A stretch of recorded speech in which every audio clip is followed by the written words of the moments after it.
So first, let's talk about how much influence does a pitching coach have? So this was a question posed to me recently on Twitter, and a fellow writer out there, he asked me, hey, there's this new pitcher is on this new team, and the pitching coach is rumored to be this way. Do you feel like that's going to be a big learning process for him? Is his success from last year? Is it going to be difficult to replicate with this new team? Is there what's the breaking in period with a new pitching coach? How hard is it to get to know one another? And what does a pitching coach do? And my reply to him was that I didn't think it mattered all that much, especially at a high level like the major leagues. Um, there's we're all kind of just needing to be managed. It's kind of like they're all race cars up there, and it's just a lot of fine tuning. It's not that you have to, the engine's already built, the tires are already built, like the whole car is already capable of that high level race, but it's about just like maintaining the little details. And I'm not sure that many pitching coaches make that big of an impact. Because I know from my personal experience, obviously I didn't play in the major leagues, but my personal experience, I had pitching coaches who pretty much nurtured my mentality. And I think, so let me back up. I think the biggest role of a pitching coach, because a pitching coach on a team is not going to be able to, at least in like the youth setting, the high school setting typically, like really break down and remodel a pitcher's mechanics. In the major leagues, they're certainly not doing that. It's a lot of just tuning. And so there's a difference between like a pitching instructor, which obviously that's like part of my job. It's one of the hats that I wear. And that's very different than being a pitching coach. So when I'm a pitching coach on the field with my team and I have mound visits, I watch over their bullpens during practice, I watch their pregame routine, they're throwing all that stuff. It's really just a lot more management, and really it's a lot more mental management. So what it comes down to for me, so I'll tell you about a couple of my past pitching coaches. I think the most influential one was my first year, was my rookie year with the normal Corn Belters in the Frontier League. And my pitching coach there, like I threw hard. I think, the hardest throwing starter on the team. But that was really all I had. I didn't have good off-speed stuff. My command was average at best. But he saw me as an aggressive pitcher, and he fostered that aggressive mentality. And I would not have survived as a guy trying to like hit spots and do all this other stuff. Obviously, I always threw to spots, but I was aggressive to spots. I was aggressive to like halves of the plate or like up or spike, curveball, whatever. But the way I pitched was different, and he was very in tune with what I could do. And so like me at my worst and me at my best. Me at my worst was thinking too much through the sequences, trying to hit spots too much, trying to be a finesse command kind of pitcher, which that wasn't what I was. And he would have mound visits with me, and he would basically be like, "This hitter sucks. He's got a slow bat. What are we going to do about it, Dan?" I'd be like, throw an inside fastball? He'd be like, "Yep." He's like, "He can't get around that. All right, see you later. Shove it in there." I'm like, "All right." And I just continued to foster that mentality. And I think for me as a player, it was a really critical juncture in my career. If I, as a guy who was a really successful, competent, confident pitcher up until age 15, then I had arm problems and I couldn't throw strikes. I had arm pain all the time. I was a very unsuccessful high school pitcher, and confidence sort of goes with it. And then in college, I just was like constantly rebuilding myself, coming into my own.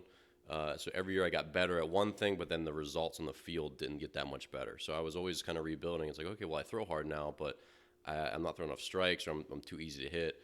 I need a changeup. I need to fix my curveball. There was always like this learning process. So I never became like this bulldog person on the mound in college, because I just was always kind of struggling, to be honest. I just like, okay, now I can throw strikes, but they hit my strikes all the time. Or like, now I don't walk many guys, but I still get beat up a lot in games. Like, now I throw a changeup, but I don't really know how to use it. And it was just always this process. Whereas when I got the pro ball, I would not have succeeded if I had continued to have that sort of that mindset, whatever that mindset was which. But I really just learned to compete, and as a pitching coach, that was really all that he taught me. Like, there were tiny little mechanical talks once in a while, like, "Oh, keep your front side." It's all basically just the same little stuff. So it was like 95% mental and 5% physical. And at that point in the season, it's tough to make big changes anyway. You typically, when you go out to the mound of a pro guy, there's maybe one little mechanical fix, which we'll discuss a little bit more at the end. But it's usually just like, hey, strategy and mental stuff. So, how much influence does a pitching coach have?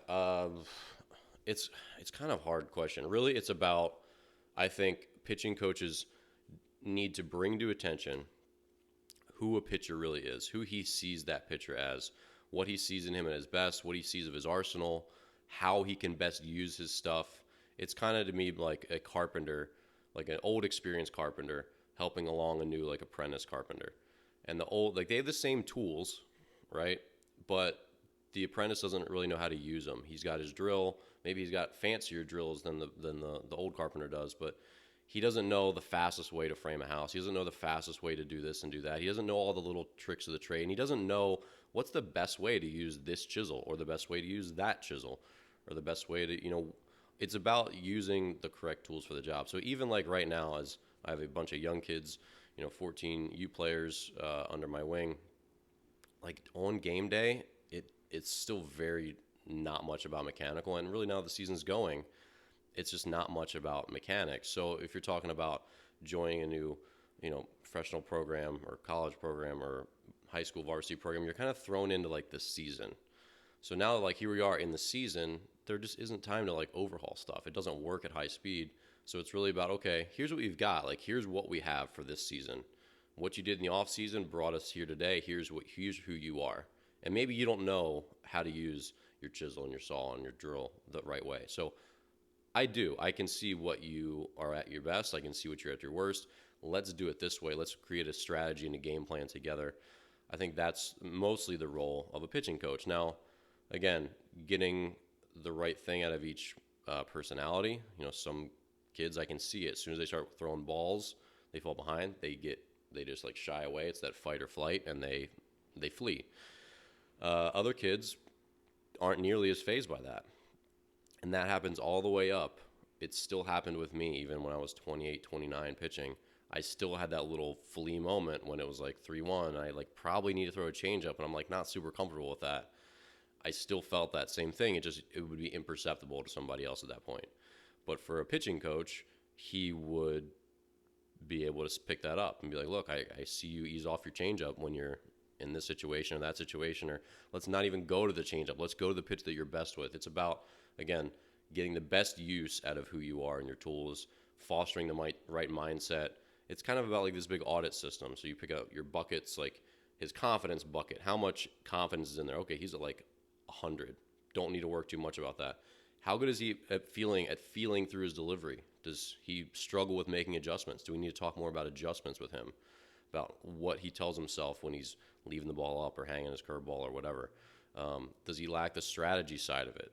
Does he not really know that he can't be throwing 2-0 changeups to the 8-hole hitter, but he keeps doing it? Or he can't throw 2-0 sliders all the time like he does? Is he falling behind the count because his margin for error is off? He's like pitching to the corners too much. He's pitching away from contact. It's about figuring out all those different things. And then I think just like pitching coach believes in you or he doesn't, and that's part of it too. I know, if you read the book The Cubs Way, Jake Arrieta was a good example. When he was with the Orioles, they tried to smooth his mechanics out. His mechanics now where he steps way across his body, which there's a lot of big leaguers who have mechanics that you wouldn't necessarily teach young players. His mechanics where he stepped way across his body, like naturally, like a pitching coach probably says, hey, like that's not the best way to do this. Let's try to fix you. It's not like the wrong mindset, but some players just produce power a certain way, and you can't do that to them. Most players, you probably could. Most players, like I do the same thing. When a kid's striding way offline, we try to fix it. Because long term, especially at a young age, it's not what you want to be doing.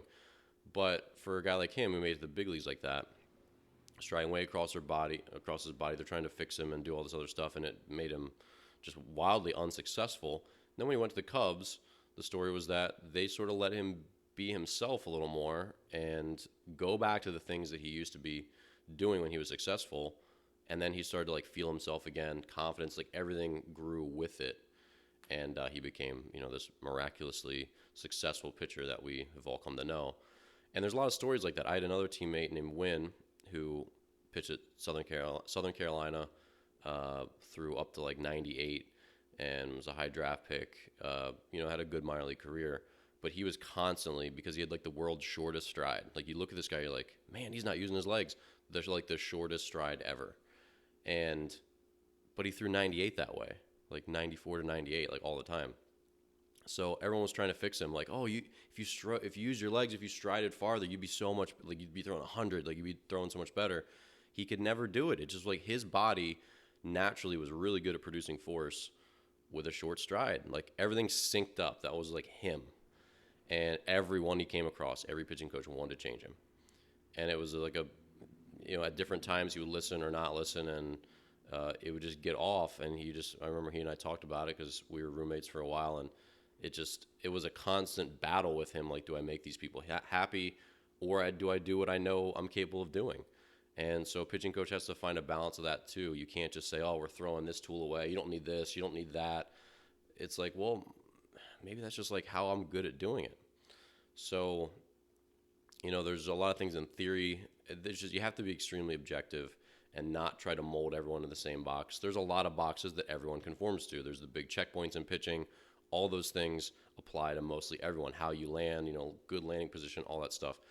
But at the end of the day, it's about figuring out and just being really perceptive about, okay, this doesn't seem like it's the right way for him. Maybe we can't lift his arm angle up a little higher. Maybe he is best throwing at this lower angle. We just have to teach him a slider, and that curveball is not going to work, or whatever it is. There's tons of examples. But to me, the pitching coach is just about maximizing someone's ability, not as much about and the mindset, not as much about overhauling them. And at the end of the day, I think if you have a good idea of what you're doing, you can allow a pitching coach to come into your life and help you a lot, or you can not be that fazed by it. I mean, I had 7 different pitching coaches in my pro career, and I don't know that any of them had a dramatic effect on who I was as a pitcher. I got along with some better than others. I was closer with some than others, but I don't know that any of them made or broke me. And I don't know there was ever like a season where it's like, oh man, I don't know if I can be at my best because this guy's my pitching coach. It was never that way. And so I don't know. I mean, pitching, it's a big thing. It's tough to sort through sometimes, what can help a pitcher get to his best, but so much of it's mental. It's just, I think it's vastly underappreciated how much pitching is mental.